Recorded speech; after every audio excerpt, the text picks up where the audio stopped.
ಮೂರನೇ ಅಧ್ಯಾಯ. ಶ್ರೀ ಸಾಯಿಬಾಬಾರವರ ಅನುಮತಿ ಮತ್ತು ಭರವಸೆ, ಅವರ ಮಾತೃಪ್ರೇಮ, ಅವರ ಮೃದು ಮಧುರವಾದ ವಚನಗಳು.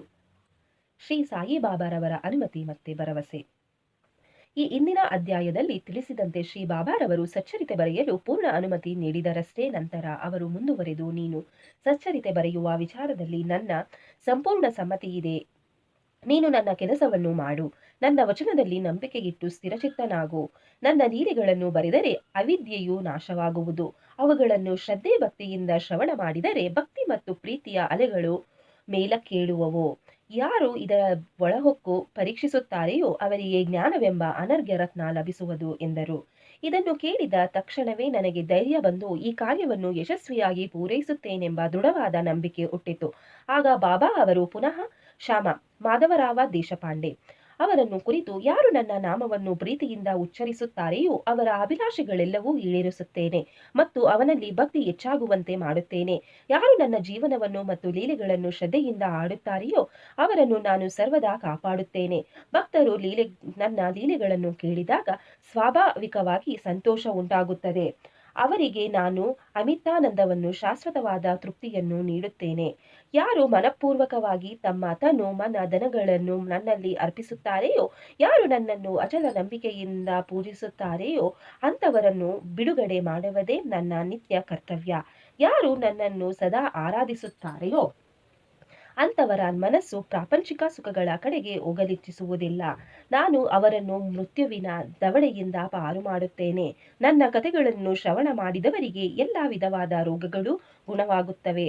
ಆದ್ದರಿಂದ ನನ್ನ ಕಥೆಗಳನ್ನು ಶಾಂತರಾಗಿ ಮರ್ಯಾದೆಯಿಂದ ಶ್ರವಣ ಮಾಡಿರಿ. ಅವುಗಳನ್ನೇ ಕುರಿತು ಚಿಂತಿಸಿರಿ, ಧ್ಯಾನ ಮಾಡಿರಿ ಮತ್ತು ಅವುಗಳನ್ನು ಸಂಗ್ರಹಿಸಿರಿ. ನಿಮ್ಮ ಶಾಶ್ವತ ತೃಪ್ತಿಗೆ ಇದೊಂದೇ ಮಾರ್ಗ. ನನ್ನ ಭಕ್ತರ ಗರ್ವ ಮತ್ತು ಅಹಂಕಾರ ನಾಶವಾಗುತ್ತದೆ. ಶ್ರವಣ ಮಾಡುವವರ ಮನಸ್ಸು ನೆಮ್ಮದಿಯಾಗುತ್ತದೆ. ಮನಪೂರ್ವಕವಾಗಿ ಮತ್ತು ಸಂಪೂರ್ಣ ನಂಬಿಕೆಯಿಂದಿರುವವರು ಶ್ರೇಷ್ಠ ಭಾವದೊಡನೆ ನನ್ನಲ್ಲಿ ಐಕ್ಯರಾಗುತ್ತಾರೆ. ಕೇವಲ ಸಾಯಿ ಸಾಯಿ ಎಂದು ನನ್ನನ್ನು ಸ್ಮರಿಸುವುದರಿಂದಲೇ ಅವರ ಪಾಪಗಳೆಲ್ಲವೂ ನಾಶವಾಗುವವು. ಭಕ್ತರಿಗೆ ಅನೇಕ ಕೆಲಸಗಳನ್ನು ವಹಿಸುವುದು. ಭಗವಂತನು ಭಕ್ತರಿಗೆ ಅವರವರ ಯೋಗ್ಯತೆಗಳಿಗೆ ತಕ್ಕಂತೆ ಅನೇಕ ತರಹದ ಕೆಲಸಗಳನ್ನು ವಹಿಸಿರುತ್ತಾನೆ. ಕೆಲವರಿಗೆ ದೇವಾಲಯಗಳನ್ನು ಮತ್ತು ಮಠಗಳನ್ನು ಕಟ್ಟುವ ಕೆಲಸವು, ಅಥವಾ ನದಿ ತೀರಗಳಲ್ಲಿ ಸ್ನಾನಘಟ್ಟಗಳನ್ನು ನಿರ್ಮಿಸುವ ಕೆಲಸವು, ಮತ್ತೆ ಕೆಲವರಿಗೆ ತನ್ನ ಮಹಿಮೆಗಳನ್ನು ಹಾಡುವ ಕೆಲಸವು, ಉಳಿದವರಿಗೆ ಯಾತ್ರಾ ಸ್ಥಳಗಳನ್ನು ಸಂದರ್ಶಿಸುವ ಕೆಲಸವು ವಹಿಸಲ್ಪಟ್ಟಿರುತ್ತದೆ. ಆದರೆ ನನ್ನ ಪಾಲಿಗೆ ಬಂದುದು ಶ್ರೀ ಸಾಯಿ ಸಚ್ಚರಿತೆಯ ರಚನೆ. ಇದಕ್ಕೆ ನಾನು ತೀರಾ ಅನರ್ಹ. ಬಾಬಾರವರ ನೈಜ ಜೀವನವನ್ನು ಯಾರಿಂದ ವಿವರಿಸಲು ಸಾಧ್ಯ? ಅವರ ಅನುಗ್ರಹ ಬಲವೊಂದೇ ಈ ಕೆಲಸವನ್ನು ಯಶಸ್ವಿಯಾಗಿ ಮುಗಿಸಲು ಸಹಾಯವಾಗುವ ಸಾಧನ. ಆದುದರಿಂದ ನಾನು ನನ್ನ ಲೇಖನಿಯನ್ನು ಕೈಗೆ ತೆಗೆದುಕೊಂಡೆ. ಮರುಕ್ಷಣದಲ್ಲಿಯೇ ಶ್ರೀ ಬಾಬಾರವರು ನನ್ನ ಅಹಂಭಾವವನ್ನು ನಿರ್ಮೂಲನೆ ಮಾಡಿ ತಾವೇ ತಮ್ಮ ಕಥೆಗಳನ್ನು ರಚಿಸಲಾರಂಭಿಸಿದರು. ಈ ಕೆಲಸಕ್ಕೆ ದೊರೆಯಬೇಕಾದ ಸನ್ಮಾನ ಅವರಿಗೆ, ನನಗಲ್ಲ. ನಾನು ಜನ್ಮತಃ ಬ್ರಾಹ್ಮಣನಾಗಿದ್ದರೂ ಸಹ ಶ್ರುತಿ ಮತ್ತು ಸ್ಮೃತಿ ಎಂಬೆರಡು ದೃಷ್ಟಿಗಳಿರಲಿಲ್ಲ. ಆದುದರಿಂದ ಬಾಬಾರವರ ಸಚ್ಚರಿತೆ ರಚಿಸಲು ಅಶಕ್ತನೆಂದು ಭಾವಿಸಿದ್ದೆ. ದೇವರ ಅನುಗ್ರಹದಿಂದ ಮೂಕನೂ ಮಾತನಾಡುವಂತಾಗಬಹುದು, ಕುಂಟನೂ ಪರ್ವತವನ್ನು ದಾಟಲು ಶಕ್ತನಾಗಬಹುದು. ತನ್ನ ಇಚ್ಛಾನುಸಾರಣೆಯಂತೆ ಕೆಲಸ ಮಾಡಿಸಿಕೊಳ್ಳುವ ಶಕ್ತಿ ಆ ಪರಮಾತ್ಮನಿಗಲ್ಲದೆ ಬೇರಾರಿಗೂ ಇಲ್ಲ. ಕೊಳಲಿಗಾಗಲಿ ಹಾರ್ಮೋನಿಯಂಗಾಗಲಿ ಶಬ್ದ ಹೇಗೆ ಉತ್ಪತ್ತಿಯಾಗುತ್ತದೆ ಎಂಬುದು ಗೊತ್ತಿರುವುದಿಲ್ಲ. ಅದನ್ನು ನುಡಿಸುವವನು ಮಾತ್ರ ಇದನ್ನು ಬಲ್ಲ. ಚಂದ್ರಕಾಂತಮಣಿ ಪ್ರಕಾಶಿಸುವುದು, ಸಮುದ್ರ ಉಕ್ಕುವುದು ತಮ್ಮ ಸ್ವಂತ ಶಕ್ತಿಯಿಂದಲ್ಲ, ಚಂದ್ರನ ಉದಯದಿಂದ ಮಾತ್ರ. ಬಾಬಾರವರ ಜ್ಞಾನಜ್ಯೋತಿ. ನಾವಿಕರಿಗೆ ದಾರಿ ಸುಗಮವಾಗಲೆಂದೇ ಸಮುದ್ರದ ಅನೇಕ ಕಡೆಗಳಲ್ಲಿ ದೀಪಗೃಹಗಳನ್ನು ನಿರ್ಮಿಸುತ್ತಾರೆ. ಅಂತೆಯೇ ಈ ಭವಸಾಗರದಲ್ಲಿಯ ಸಂಚಾರವು ಸುಗಮವಾಗಲು ಸಾಯಿಬಾಬಾರವರ ಕಥೆಗಳು ನಮಗೆ ನಾವಿಕ ದೀಪಗೃಹಗಳ ಹಾಗೆ ಸಹಾಯವಾಗುತ್ತವೆ. ಸಂತರ ಚರಿತ್ರೆಗಳನ್ನು ನಾವು ಕಿವಿಯಾರೆ ಕೇಳಿದಾಗ ಅವರು ನಮ್ಮ ಹೃದಯದ ಒಳಹೊಕ್ಕು ನಾನು ನನ್ನದು ಎಂಬ ಭಾವನೆಗಳನ್ನು ಹೊರದೂಡುತ್ತವೆ. ಅವು ಹೃದಯದಲ್ಲಿ ಶೇಖರವಾದಾಗ ನಮ್ಮ ಮನಸ್ಸಿನಲ್ಲಿಯೇ ಸಂಶಯಗಳೆಲ್ಲವೂ ಹಾರಿ ಹೋಗುತ್ತವೆ. ಗರ್ವವು ಅಡಗುತ್ತದೆ, ಜ್ಞಾನ ಉಕ್ಕುತ್ತದೆ. ಕೃತಾಯುಗದಲ್ಲಿ ಶಮದಮನವು, ತ್ರೇತಾಯುಗದಲ್ಲಿ ತ್ಯಾಗವು, ದ್ವಾಪರ ಯುಗದಲ್ಲಿ ದೇವರ ಪೂಜೆಯು ಜ್ಞಾನ ಮಾರ್ಗದ ಸಾಧನೆಗಳಾಗಿದ್ದವು. ಕಲಿಯುಗದಲ್ಲಿ ಜ್ಞಾನ ಮಾರ್ಗದ ಸಾಧನೆ ಯಾವುದೆಂದರೆ ಆ ಪರಮಾತ್ಮನ ನಾಮವನ್ನು ಮತ್ತು ಮಹಿಮೆಯನ್ನು ಭಕ್ತಿ, ಶ್ರದ್ಧೆ ಮತ್ತು ಆಸಕ್ತಿಗಳಿಂದ ಹಾಡುವುದೊಂದೇ. ಈ ಕೊನೆ ಸಾಧನವು ಚತುರ್ವರ್ಣದವರಿಂದಲೂ ಅಭ್ಯಾಸ ಮಾಡಲು ಸಾಧ್ಯವಾದುದಾಗಿದೆ. ಇತರ ಸಾಧನಗಳಾದ ಯೋಗ, ಯಾಗ, ಧ್ಯಾನ ಮತ್ತು ಧಾರಣ ಇವುಗಳ ಅಭ್ಯಾಸ ಬಹು ಕಷ್ಟತರವಾದದ್ದು. ಆ ಪರಮಾತ್ಮನ ಲೀಲೆಗಳನ್ನು ಹಾಡುವುದು ಎಷ್ಟು ಸುಲಭ ಸಾಧ್ಯ. ಈ ಲೀಲೆಗಳನ್ನು ಹಾಡುವುದರಿಂದ ಮತ್ತು ಶ್ರವಣ ಮಾಡುವುದರಿಂದಲೂ ನಾವು ಸ್ವಾನುಭವವನ್ನು ಸುಲಭವಾಗಿ ಹೊಂದಬಹುದು. ಈ ಒಂದು ಗುರಿಧ್ಯೇಯ ಸಾಧನೆಗಾಗಿಯೇ ತಮ್ಮ ಕಥೆಗಳನ್ನು ಸಚ್ಚರಿತೆಯನ್ನು ಬರೆಯಲು ಬಾಬಾ ನನಗೆ ನೆರವು ನೀಡಿದರು. ಈಗ ಭಕ್ತರು ಅವರ ಕಥೆಗಳನ್ನು ಪಠಿಸಲು ಸುಲಭವಾಗಿದೆ, ಶ್ರವಣ ಮಾಡಲು ಸಹ ಸುಲಭವಾಗಿದೆ. ಹೀಗೆ ಪಠಣ ಮಾಡುವ ಅಥವಾ ಶ್ರವಣ ಮಾಡುವಾಗ ಏಕೈಕ ಚಿತ್ತದಿಂದ ಬಾಬಾ ಅವರನ್ನು ಧ್ಯಾನಿಸಿ ಅವರ ರೂಪವನ್ನು ಮನಸ್ಸಿನಲ್ಲಿಯೇ ರೂಪಿಸಿಕೊಳ್ಳಿರಿ. ಆಗ ಗುರು ಮತ್ತು ದೇವರಲ್ಲಿ ಭಕ್ತಿಯುಂಟಾಗುತ್ತದೆ.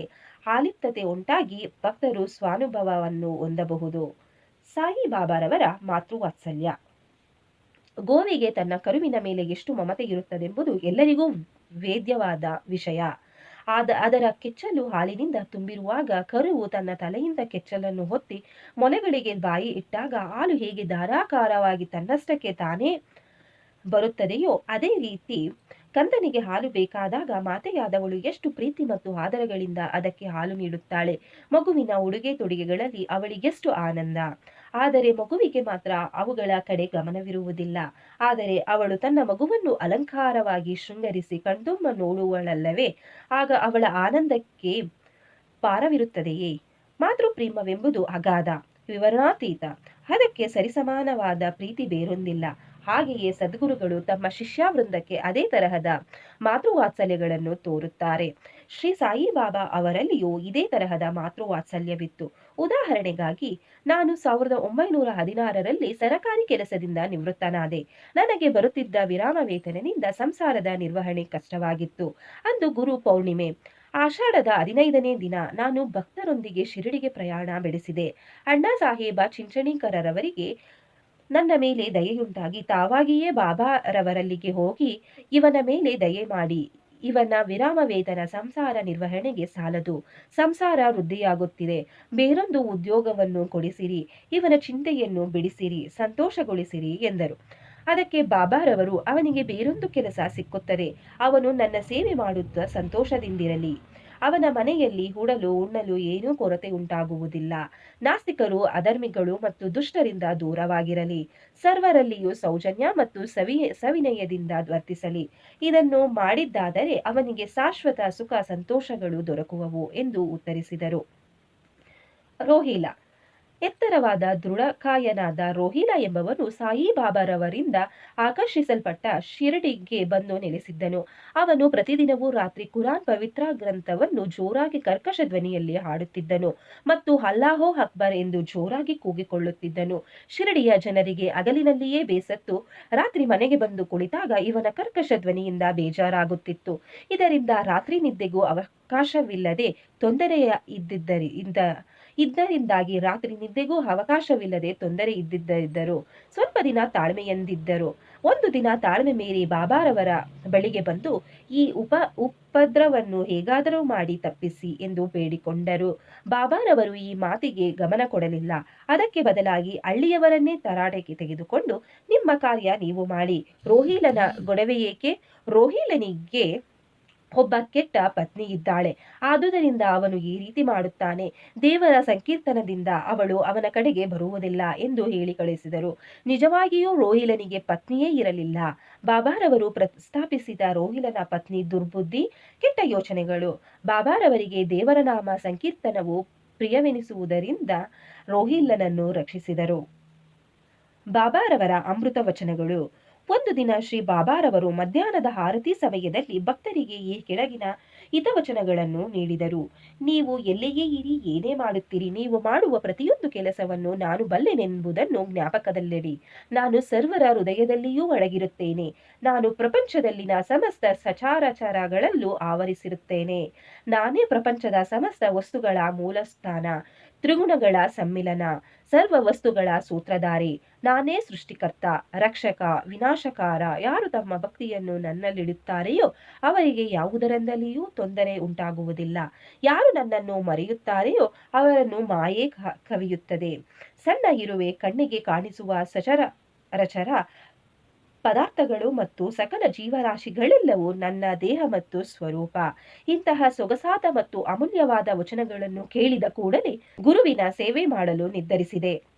ನನಗೆ ಬೇರೆ ಕೆಲಸ ಸಿಗುತ್ತದೆ ಎಂದು ಬಾಬಾರವರು ಹೇಳಿದ ಮಾತುಗಳು ನನ್ನ ಜ್ಞಾಪಕದಲ್ಲಿ ಮರುಕಳಿಸಿ ಅದು ಯಾವಾಗ ಈಡೇರುವುದೋ ಎಂದು ಯೋಚಿಸತೊಡಗಿದೆ. ಮುಂದೆ ಬಾಬಾರವರ ಮಾತುಗಳು ನಿಜವಾದವು. ನಾನು ಸರಕಾರಿ ಕೆಲಸ ಮುಂದುವರೆಸಿದೆ.